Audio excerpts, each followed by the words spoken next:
আসসালামু আলাইকুম, সবাই কেমন আছেন? আজকে আমি আপনাদের জন্য রেসিপি নিয়ে চলে আসলাম পাবদা মাছের।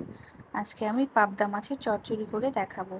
এর জন্য প্রথমে আমি কড়াইতে তেজপাতা দিয়ে নিচ্ছি একটা। তেজপাতাটাকে একটু ভালো মতো ভেজে নেব। তারপরে আধা কাপ পরিমাণ সয়াবিন তেল দিয়ে দিব। সয়াবিন তেলটা গরম হয়ে আসলে এর মধ্যে 1.5 কাপ পরিমাণ পেঁয়াজ কুচি দিয়ে দিচ্ছি। সাথে কাঁচামরিচ ফালি করে রাখা অর্ধেকটা দিয়ে দিব, তেলের সঙ্গে ভেজে নেব। আর বাকি অর্ধেকটা আমি তরকারির মাঝ পর্যায়ে বা শেষ পর্যায়ে দিয়ে দেব। ভালো মতো একটু নেড়ে চেড়ে পেঁয়াজটা মিশিয়ে নেব। হালকা ভেজে নেব তেলে। এরপর 1 চামচ পরিমাণ লবণ দিয়ে নিচ্ছি। দিয়ে দিব 1 চা চামচ পরিমাণ আদা বাটা। সঙ্গে দিচ্ছি 1 চা চামচ পরিমাণ জিরা বাটা, 1.5 চামচ পরিমাণ মরিচের গুঁড়া এবং আধা চামচ পরিমাণ হলুদের গুঁড়া দিয়ে নিয়েছি। সেই ভিডিওটা আমি ক্যামেরা অন করতে ভুলে গিয়েছিলাম।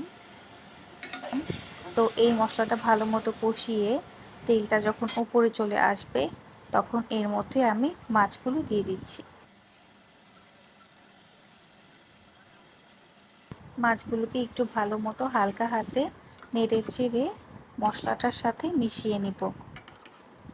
খেয়াল রাখতে হবে যেন মাছটা আবার ভেঙে না যায়, কেননা পাবদা মাছের চামড়াটা অনেক পাতলা থাকে, খুন্তি লাগলেই কিন্তু উঠে যায়। এই পর্যায়ে পানি অ্যাড করে নিচ্ছি। বেশি পানি দেওয়া লাগবে না, কেন এটা আমি একদম শুকিয়ে ফেলবো। হালকা কোনো রকম ঝোল রাখবো। এর জন্য আমি 1.5 কাপ পরিমাণ পানি দিয়ে নিয়েছি আর একটু মিশিয়ে নিচ্ছি। তারপর এটাকে আমি হাই হিটে 5 মিনিট হাই হিটে রাখবো আর 10 মিনিট আমি একটু মিডিয়াম হিটে রেখে তারপর জাল করব।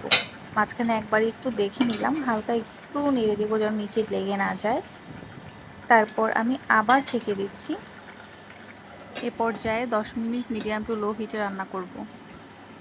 10 মিনিট পর ফিরে এলাম।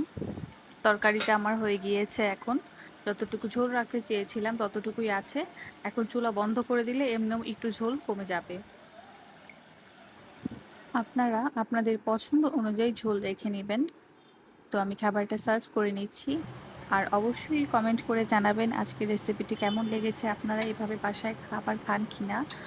আর আমার ইউটিউব চ্যানেল থেকে যারা আমার ভিডিওটি দেখছেন সবাইকে বলবো আমার চ্যানেলটি অবশ্যই সাবস্ক্রাইব করে দিবেন পরবর্তী ভিডিও দেখার জন্য।